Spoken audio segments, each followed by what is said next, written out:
like metal like I like metal? Then fire this bitch up. It's the Aqua Teen Hunger Force, movie film for theaters, the soundtrack.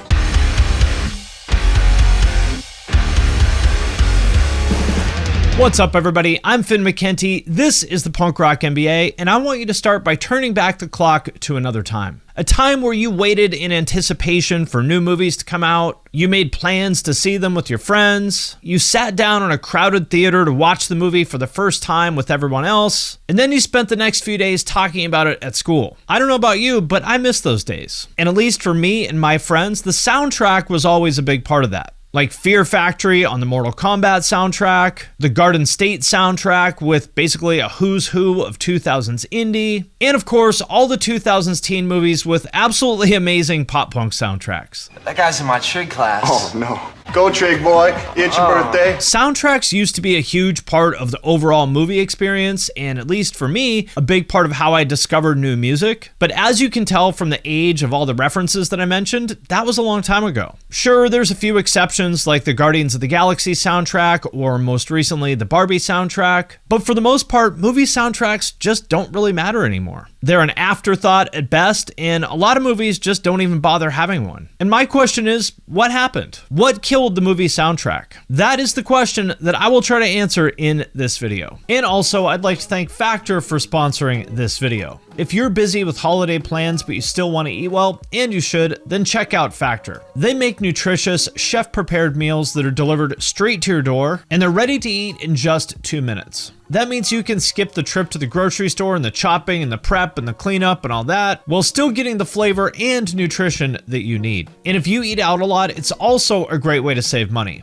It's cheaper than takeout or even worse, delivery, which honestly, in my opinion, is kind of a complete ripoff. And also, they have a ton of options. Personally, I like Calorie Smart, which is less than 550 calories per serving. They also have new lunch-to-go meals that are ready to eat with no microwave required, and their fancy new surf and turf options. Personally, I love that I don't have to think about what I'm gonna have for lunch. I know that I can just grab something, it's gonna taste good, and that I'll still hit my macro goals. So if you wanna check out Factor, and honestly, I think you should, head to factor75.com or click the link below and use the code PUNK50 to get 50% off your first Factor box.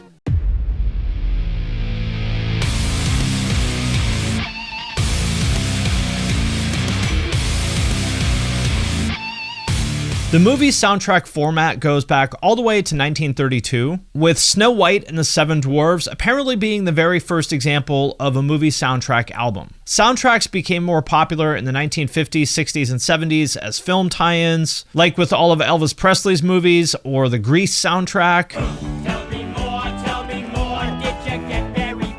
And by the 80s and 90s, sometimes the soundtracks were as big of a deal as the movies themselves. For example, in 1990, at the absolute peak of her fame, Madonna released an entire album called Breathless, which was inspired by the mostly forgotten movie Dick Tracy. She played a character in that movie called Breathless. And the album included one of her biggest songs that to this day is an iconic classic, which is Vogue.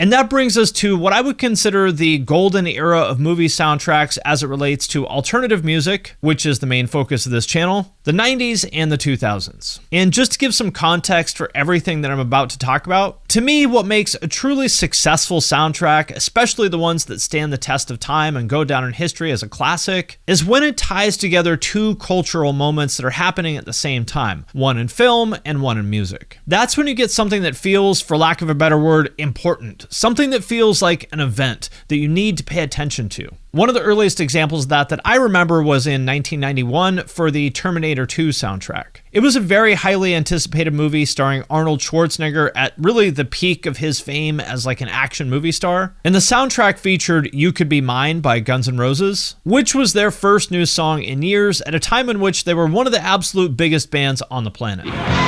The band's New York date also doubled as a video shoot for the Terminator 2 track You Could Be Mine, which eventually arrived on MTV, tagged with an appearance by the Terminator himself.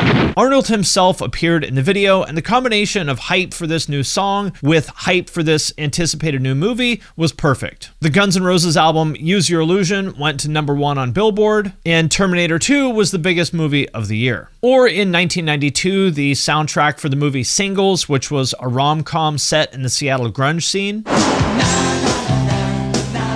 If you can't find love, you settle for sex. And this one was interesting because the soundtrack was actually released a few months before the movie, and it had brand new original songs by bands like Mudhoney, Pearl Jam, and Alice in Chains. The movie did okay, I think people kind of liked it, but the soundtrack was a hit. It went platinum, and it was widely credited as being one of the main things that mainstreamed grunge and alternative rock to an audience that otherwise may not have been paying attention to MTV or rock radio. Again, the movie and the soundtrack are an example of tying together two cultural events that are happening at just the right time. And also in the early 90s, at the same time that alternative rock was blowing up, hip-hop was also becoming really mainstream. And the soundtrack to a movie called Judgement Night was the fusion of both of those trends. I've honestly never seen the movie, and I don't even know what it's about, but the soundtrack was amazing. It paired up rappers with alternative rock bands for brand new songs with these collaborations that at the time were just totally off the wall, like Sonic Youth with Cypress Hill, Faith No More and Booyah Tribe, or Biohazard and Onyx.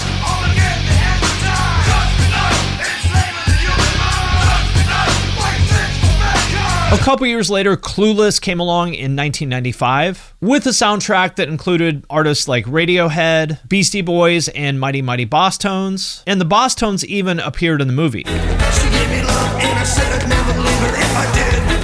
I come back someday and find her. Baby, I will. I should write down a reminder one day. And as everybody now knows, that movie ended up being iconic. I loved it when it came out, and it's influenced multiple generations of teenagers even to this day. And with it kicking off the mainstream career of the Mighty Mighty Boss Tones, as well as including Just a Girl by No Doubt in the movie, I think that movie played more than a small role in kicking off the ska punk wave of the late 90s. And of course, in 1999, American Pie, which had bands like Sugar Ray, Third Eye Blind, and Goldfinger on the soundtrack, but most importantly, Blink-182, who again appeared in the movie. Holy shit. And the success of American Pie kicked off that entire wave of classic 2000s movies about dorky guys from the suburbs who go to all kinds of lengths to get laid, many of which also had great pop punk bands on the soundtrack. For example, Scotty Doesn't Know from Eurotrip. But it went beyond just the soundtracks. A lot of these bands were even in the movies themselves. For example, Good Charlotte in Not Another Teen Movie,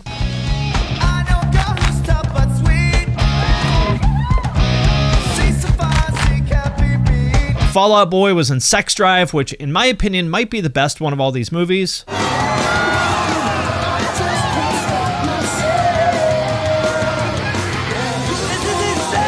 And again, this whole wave of these teen movies with these great pop punk soundtracks was an example of two trends meeting at just the right time. Those movies were all about basically down bad nerds from the suburbs trying to touch boobies, which is exactly what all those pop punk bands blowing up on TRL were about. Sum 41, Newfound Glory, Good Charlotte, Blink, all that stuff. And on the indie side of things, there was Garden State, which had songs from Coldplay, Remy Zero, Nick Drake, and of course, The Shins. What are you listening to?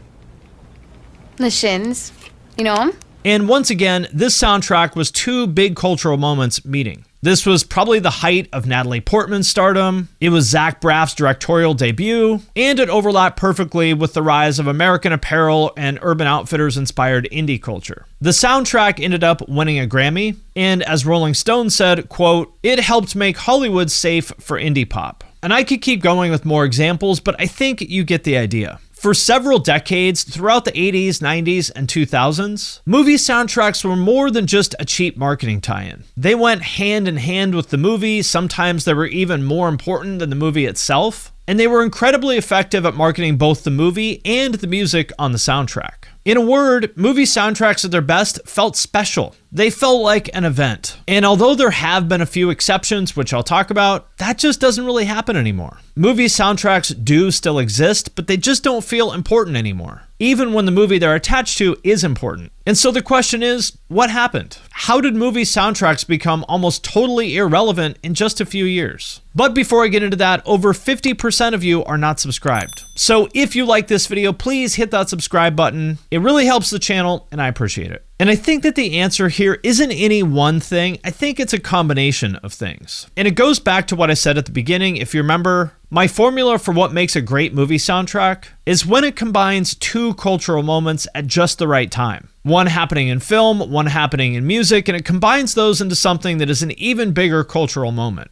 And so the first factor here is the diminishing importance of one side of that equation, which is the album. First, there was piracy from Napster and LimeWire and Kazaa and all that. But I think what really broke the album was in 2003 when Apple introduced the iTunes Music Store. What does it do? Don't be afraid. Follow me down the rabbit hole, Alice. You click on it and dun dun dun! The iTunes Music Store. Not only did this make downloading legal and mainstream, for the first time ever, you could just buy any song you wanted from any album, not just the songs that the label and the artist designated as singles. And so between piracy and the iTunes Music Store, that made the idea of an album much less relevant, because for most people, why would you buy the whole album when you could just buy or download the one or two songs that you actually like? And at the same time, because of the iPod and other MP3 players, the idea of like sequencing an album also fell apart. Now you could make your own playlists, which again made the idea of just putting on an album and listening to it from start to finish much less relevant than it was even just a few years before. And the other angle here is the idea of discovery, because one of the other main draws to the idea of soundtracks and samplers and compilations was to help you discover new music. Because remember, back in the 90s, unless it was something they played on the radio, there wasn't really an easy way to hear an album before you bought it. I remember buying tons of albums just because I thought the artwork looked cool or because I saw some other band wearing their t-shirt. Sometimes it worked out, sometimes I got totally burned, but that's just how it was back then. But the iTunes Music Store changed all of that. With iTunes, you could just click and hear, I think, a 30 or 60 second preview of any song, which made things like compilations and again, soundtracks much less important for discovering new music. And as time went on, that became even more true, as first blogs and then YouTube and Spotify and eventually TikTok just made discovery even easier. As the average listener, why spend $10 or $15 to buy a soundtrack album just to hear 12 new songs? When now I could just pick up my phone and I can hear 12 new songs in less than a minute on TikTok. And from the label's perspective, why go to all the trouble and cost of putting together one of these soundtrack albums to spread the word about a new artist, when it would be way easier and honestly probably a lot more effective to just get them on some playlists, TikToks, and reaction channels. And so that's what happened on the album side of the equation, but what about on the other side, on the movie side of the equation? Well, what you see there is really just a general decline in the importance of movies, which in turn makes the soundtrack to those movies less important as well. And I think the first factor there is the rise of so-called prestige TV, which refers to all those shows like The Sopranos, The Wire, Breaking Bad, Game of Thrones, and The Walking Dead that all sort of rose to prominence in the 2000s, or more recently shows like Stranger Things or Squid Games. And to really understand what happened there, you have to look at the TV shows of the 80s and 90s, which, to put it bluntly, were mostly absolutely awful. For the series premiere of Airwolf.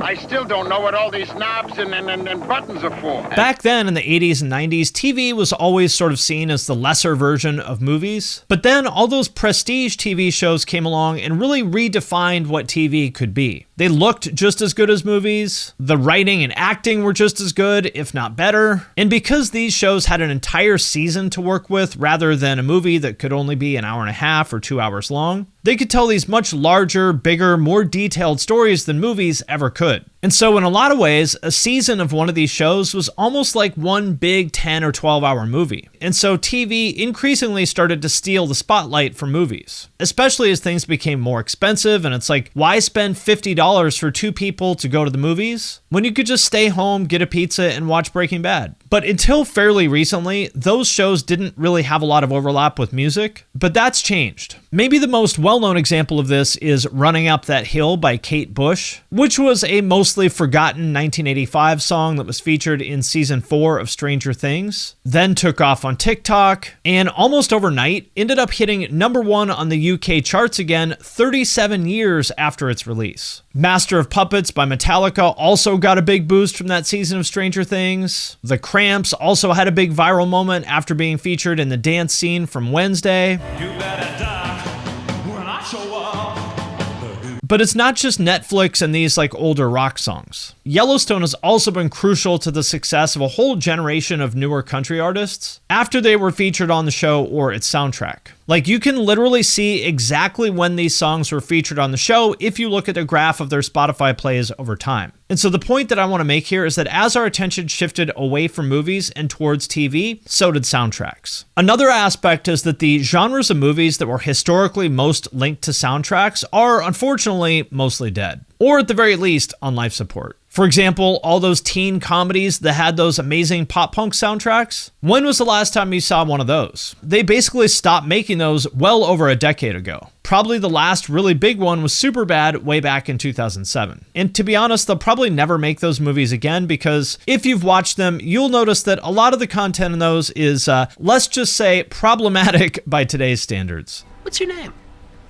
I'm Taj Mahal. Comedies in general don't really get made anymore. Mid-budget dramas for an adult audience like Garden State or 500 Days of Summer also don't really get made anymore. Really, the only thing that studios seem to be interested in making and marketing these days is sequels, reboots, and superhero movies. And you might think that superhero movies aren't a fit for soundtracks because what does Ant-Man or Black Widow have to do with music, right? But that doesn't have to be the case. For example, look at Spider-Man 2 from 2004. Dashboard Confessional specifically wrote the song Vindicated for that movie. I wrote the song for the movie after seeing it.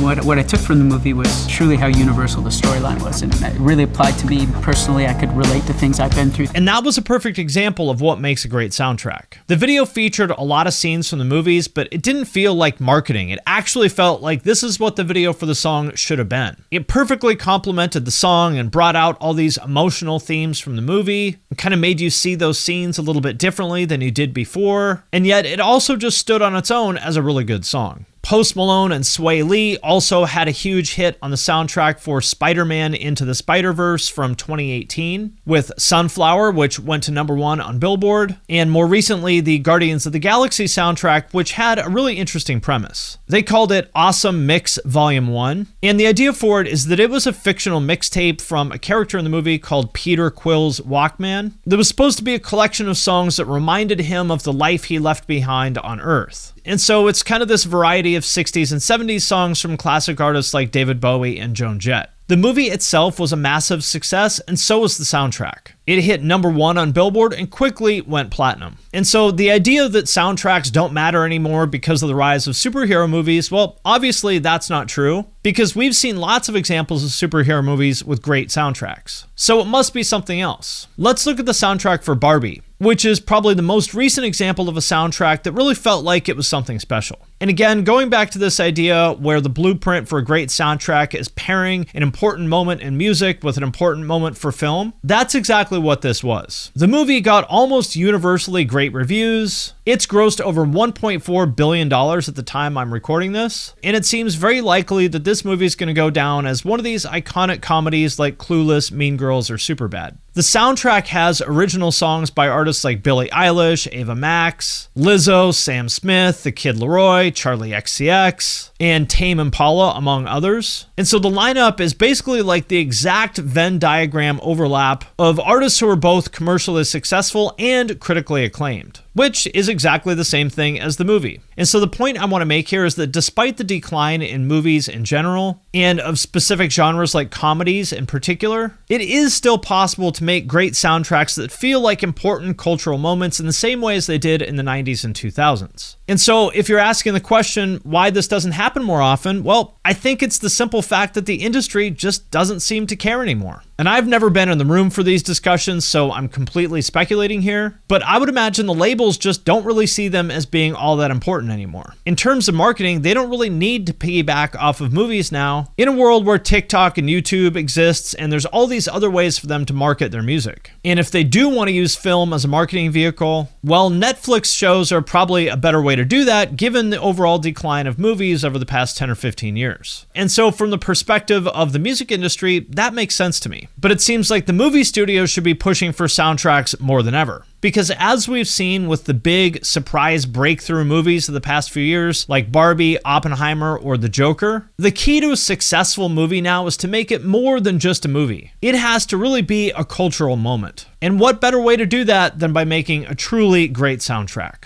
All right, my friends, that does it for this video. As always, let me know what you think in the comments. And I would like to thank everyone who supports me on Patreon, especially those of you who support at the True Cult level or above. Members get all my videos and podcasts early. I do giveaways. There are members-only channels in my Discord that I'm super active in, and there is a way to have me review your music. So if any of that sounds cool, hit the link in the description of this video. And with that, I'm going to sign off for now, but I will see you next time.